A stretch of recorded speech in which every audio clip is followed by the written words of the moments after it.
from the eastern province of Jiangxi to Shanxi in northwest China.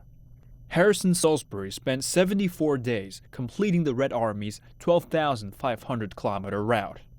He was the first foreign journalist to retrace the entire length of the march.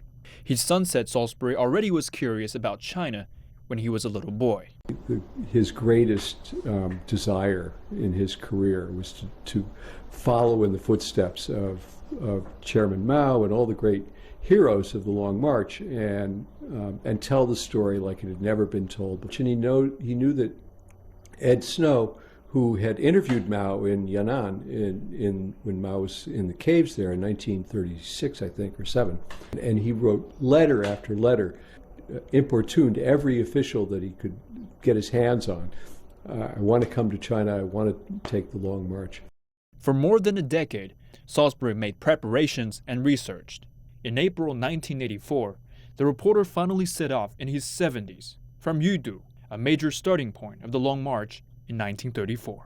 Along the route, he interviewed many veteran soldiers, herdsmen, and also visited some leaders and generals.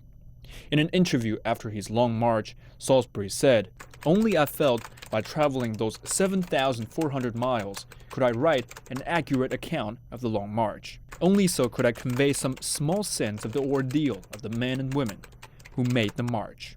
Which is truly an epic. It's one of the great epics, the story of the Long March. And so I think that his lifelong dream of seeking to understand and report on China was completely fulfilled, and beautifully so.